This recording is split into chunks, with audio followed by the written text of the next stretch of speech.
जिस प्रकार यशोदा मैया और नंद बाबा अपने 3 जन्मों से तपस्या कर रहे थे कि भगवान हमको पुत्र रूप में मिले, ऐसे ही प्रश्नी सुतपा नाम के दंपति थे, उन्होंने भी भगवान की तपस्या की कि आप हमें पुत्र रूप में प्राप्त हो। तो प्रश्नी और सुतपा को भगवान ने कहा कि ठीक है, हम आपके यहां द्वापर में पुत्र बनकर के आएंगे। बहुत ध्यान से सुनिएगा। प्रश्नी और सुतपा ही द्वापर में देवकी और वसुदेव बने। ठाकुर जी ने उनको आश्वासन दिया था, मैं तुम्हारे यहां पुत्र बन के आऊंगा। वहीं ब्रह्मा जी के ब्रह्मलोक में ब्रह्मा जी की निज सेवा में 2 दंपति थे, उन्होंने भी तपस्या की। तपस्या करके जैसे भगवान प्रकट हुए, बोले वरदान मांगो, क्या चाहिए? बोले हम ब्रह्मलोक में रहते हैं ब्रह्मा जी के सानिध्य में, पर नाथ हमारी विशेष इच्छा है कि हम पृथ्वी पर जाएं और आप हमारे यहां बालक बन के आओ। भगवान बोले द्वापर में हम 2 लोगों को कमिट कर चुके हैं कि हम उनके यहां पुत्र बन के आएंगे, अब आपके यहां कैसे आए? बोले कुछ लीला करिए भगवान। तो भगवान बोले ठीक है, हम जन्म लेंगे देवकी और वसुदेव के यहां और आप दोनों नंद यशोदा बन के आओगे, आपके यहां हम लीला करेंगे। 11 वर्ष 56 दिन आपके साथ रहेंगे। इतने में ही देवासुर संग्राम हुआ और देवासुर संग्राम में भगवान जब मोहिनी बनकर के आए तो सब भगवान के रूप को देख करके मोहित हो गए, लेकिन सूर्य मोहित नहीं हुए। सूर्य ने ठाकुर जी के प्रति, ठाकुर जी के सौंदर्य के प्रति, मोहिनी के रूप के प्रति ये इच्छा रखी। बाकी सबों को मन में तो आया ऐसी पत्नी हमको मिल जाए, पर सूर्य के मन में आया ऐसी पुत्री मुझे प्राप्त हो। भगवान ने टेढ़ी नजर से सूर्य को देखा, बोले आप जो विचार कर रहे हैं हमें समझ आ रहा है। बोले भगवान अब जब समझ आ भी गया है तो फिर पूर्ण भी कर दीजिए। ठाकुर जी बोले अब कैसे संभव होगा? अब द्वापर में तो हम 2 माता पिताजी तो बना चुके, अब आपको कैसे सुख प्रदान करें? सूर्य बोले अब नाथ अब मुझसे रहा नहीं जाएगा, अब तो बस आप ऐसी पुत्री बन के आइए मेरे यहां। तब भगवान ने कहा ठीक है, हम एक लीला करते हैं, आप द्वापर में वृषभानु बन करके आएंगे और हम आपके यहां कैसे रूप धारण करेंगे उसकी हम योजना बनाते हैं, आप जाओ।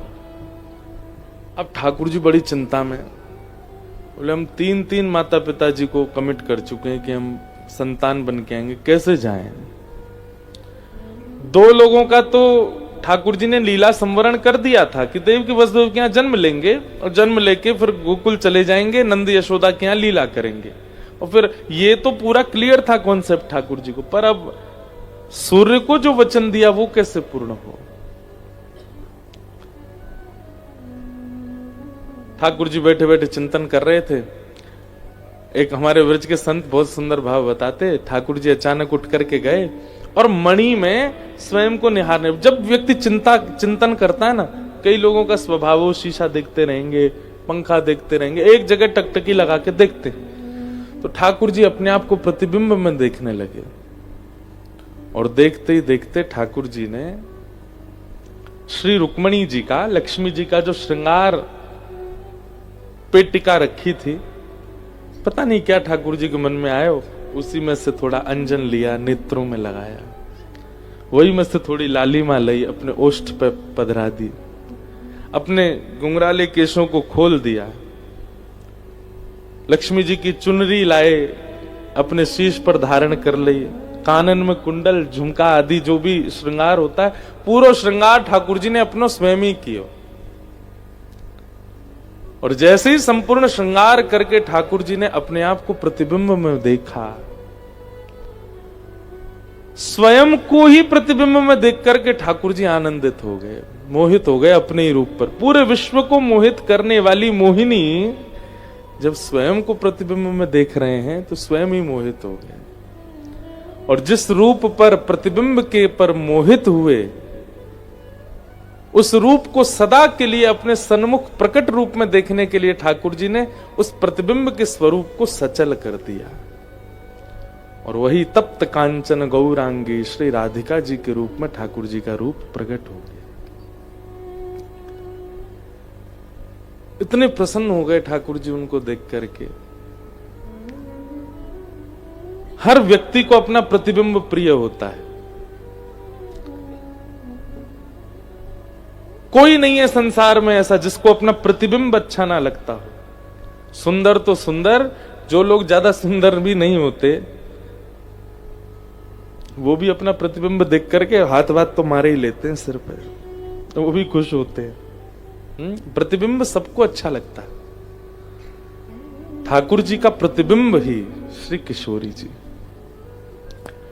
अब तो ऐसी स्थिति हो गई कि ठाकुर जी नेक भी इधर उधर जामे और ठाकुर जी को मन करे मैं फिरते देख लूं, फिरते एक बार देख लूं, और बार बार ठाकुर जी आकर के अपने उस प्रतिबिंब स्वरूप को देखें।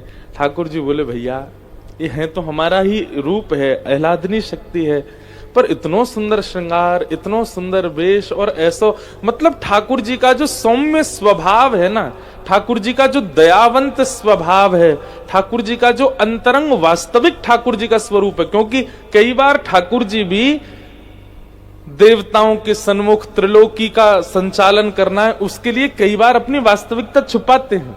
कई बार उनको परब्रह्म की भांति उनको भी व्यवहार करना पड़ता है, लेकिन ठाकुर जी का जो मूल रूप है वो सामने खड़ा है, जिसमें बिल्कुल भी लाग लपेट नहीं है, जिसमें किसी भी प्रकार का कोई प्रभावजन्य रूप नहीं है, वो मूल रूप है। ठाकुर जी को इतना प्रिय लगा। तभी ठाकुर जी को याद आई, बोले भैया ये वृषभानु जी के रूप में साक्षात सूर्य आ रहे हैं और हम तो दो जगह जा ही रहे हैं, क्यों ना अपने इन प्रतिबिंब के स्वरूप को भी पृथ्वी पर भेजें और उनके साथ फिर लीला करें। कहीं ज्ञान का प्रकाश, कहीं मर्यादा का प्रकाश, कहीं वैराग्य का प्रकाश, ये सारे प्रकाश तो हम कर ही रहे हैं, लेकिन प्रेम का प्रकाश होना चाहिए। क्योंकि कलयुग में ज्ञान में भी आडंबर आ जाएगा, कलयुग में वैराग्य में भी आडंबर आ जाएगा, कलयुग में मर्यादाओं के नाम पर लोग पाखंड करेंगे, लेकिन प्रेम स्वच्छ रहेगा। प्रेम कभी अस्वच्छ नहीं हो सकता, उस प्रेम को कलयुग के लिए प्रकट करना पड़ेगा। तभी ठाकुर जी ने अपने उसी स्वरूप को योजना बना दी, बोले अब आप वृषभानुजा बन करके आइए पृथ्वी पर और हम यशोदानंदन बन के आएंगे। और वही हुआ।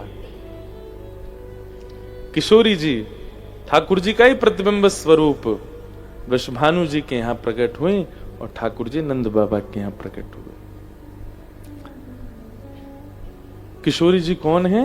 ठाकुर जी का ही प्रतिबिंब है। अब दोनों पक्ष की बात है। किशोरी जी का प्रतिबिंब ठाकुर जी हैं, ठाकुर जी का प्रतिबिंब किशोरी जी हैं। और प्रतिबिंब भले ही सामने आकर के दो लगता हो, पर है एक ही। आपके सामने चार प्रतिबिंब रख दिए जाएं, आप ही चार हो जाओगे।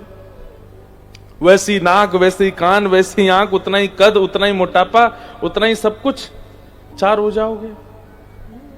ठीक वैसे ही ठाकुर जी का प्रतिबिंब स्वरूप श्री किशोरी जी प्रकट हुई। सब लीलाएं हुई, लेकिन रसिकों के लिए वह लीलाएं हैं। संसार के लोग उन लीलाओं में प्रवेश नहीं कर सकते, उनको तो कुछ भी भाव आ सकता है ठाकुर जी के प्रति। इसलिए रसिकों ने बार बार कहा है, रस बांटवे से रस घटे।